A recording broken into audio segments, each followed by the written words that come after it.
Melania Trump is unlikely to move to Washington full-time in her second go-round as First Lady, multiple sources told CNN, once more showing signs of her willingness to buck tradition as she returns to her high-profile but unelected role on the world stage. Discussions about how and where she'll spend her time are ongoing, the sources said. One of her first official decisions is to skip the traditional and symbolic meeting with outgoing First Lady Jill Biden at the White House, as President Joe Biden hosts the president-elect in the Oval Office on Wednesday. After Jill Biden extended the invitation, there was discussion about the incoming First Lady's attendance, with members of Donald Trump's team making clear that it was important for her to go. Sources cited a prior scheduling conflict for Melania Trump related to her book, and the office of the incoming First Lady confirmed on X Wednesday morning that she would not attend the meeting. But the episode signals that Trump, who spent her first 4 years in office redefining the role, is laying an early marker and indicating she will have even more autonomy the second around. Former President Donald Trump arrives for an election night event alongside former First Lady Melania Trump and son Barron Trump in West Palm Beach, Florida, on November 6, 2024. Related article: Melania Trump expected to skip Wednesday White House meeting with Jill Biden. "I'm not anxious because this time is different. I have much more experience and much more knowledge. I was in the White House before. When you go in, you know exactly what to expect," Trump said in a recent friendly interview with Fox News as she promoted her eponymous memoir. Trump is expected to spend a majority of her time over the next 4 years, not at the White House, but between New York City and Palm Beach, Florida, sources familiar with the thinking told CNN. However, they insisted she would still be present for major events and would have her own platform and priorities as First Lady. During his first term as president, Donald Trump spent winter weekends at Mar-a-Lago and summer weekends at his Bedminster, New Jersey golf club, and he is expected to continue to do so.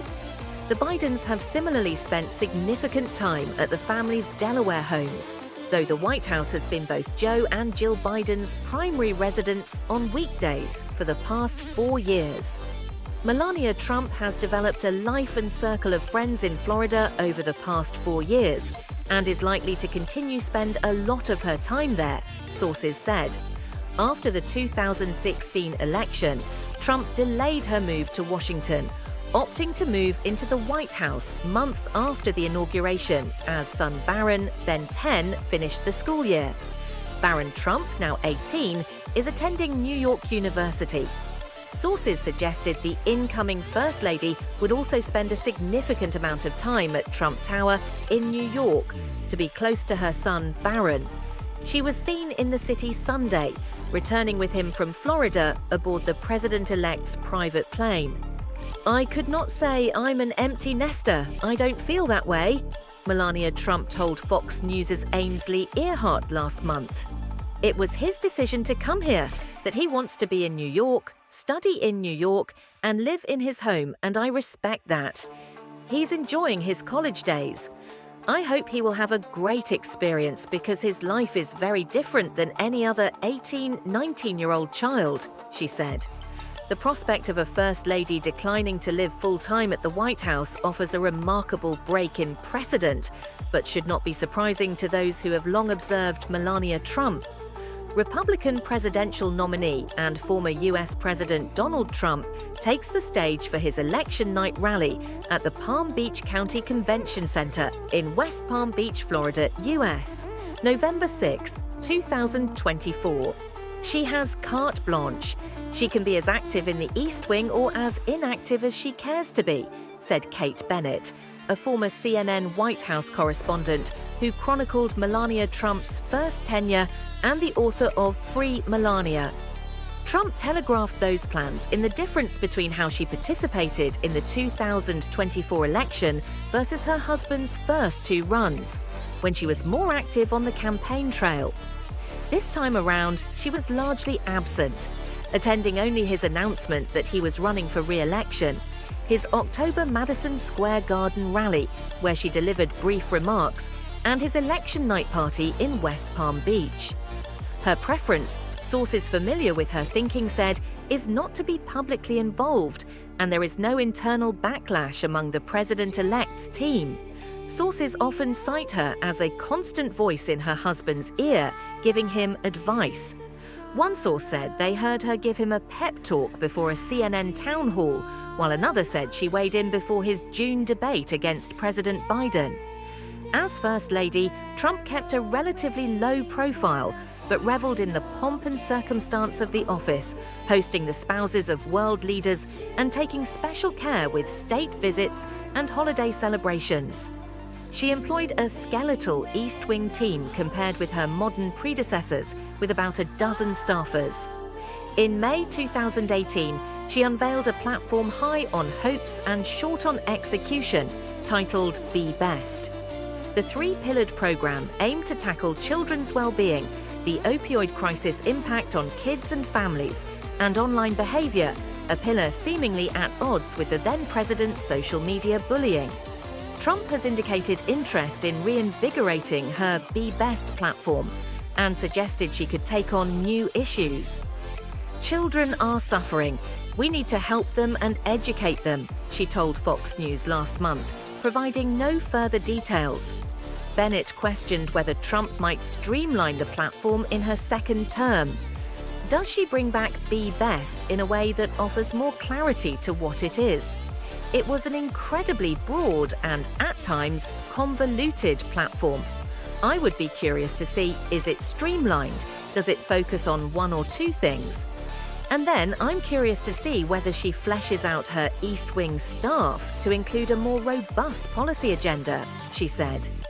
Republican presidential nominee, former U.S. President Donald Trump, speaks during an election night event at the Palm Beach Convention Center in West Palm Beach, Florida, on November 6, 2024. Trump faced her share of detractors and missteps, including setting off a public firestorm in 2018 for her stunning decision to wear a jacket emblazoned with the phrase, "I really don't care, do you?" as she made a trip to McAllen, Texas, where she was set to tour an immigrant children's shelter. Her aides tried to explain away the wardrobe choice, with communications director Stephanie Grisham saying at the time that there was no hidden message. Other aides tried to say the coat was directed at the media. Trump herself later said it was aimed at those who criticized her. But the episode remained seared in the public psyche, and a former friend and senior advisor, Stephanie Winston Wolkoff, secretly recorded Trump expressing frustration at being criticized for her husband's policy of separating families who illegally crossed the southern border, while also needing to perform the more traditional First Lady duties. "They say I'm complicit. I'm the same like him. I support him. I don't say enough. I don't do enough where I am," she said in the tape recorded by Winston Wolkoff. "I'm working my A off on the Christmas stuff that, who gives a fucks about the Christmas stuff and decorations? But I need to do it, right?" 4 years later, Trump was still railing against Winston Wolkoff, writing about the episode in detail in her book and calling her former friend a disgrace on Fox News. When her husband departed the White House, Trump exited with the lowest favorability rating of her tenure, according to a CNN poll conducted by SSRS, with 47% of respondents having an unfavorable view and 42% favorable. Her highest favorable rating came in May 2018 at 57%. After leaving office, Trump divided her time between Palm Beach and New York as her husband faced a series of legal troubles while also mounting his third presidential bid. Though other members of the Trump family frequently joined the former president in court and on the campaign trail, Melania Trump largely retreated from public life, resurfacing on social media to promote limited edition jewelry, Christmas ornaments, and non-fungible tokens that, she said, would benefit foster children. Trump eschewed the opportunity to use the past 4 years to substantively build on her platform as First Ladies such as Laura Bush and Michelle Obama have done. First Ladies, Bennett said, can retreat into relative privacy, but they still maintain the platform agenda that they established. That's a big rift. We can respect her need for privacy, but we have to question how deeply she did not use her global recognition.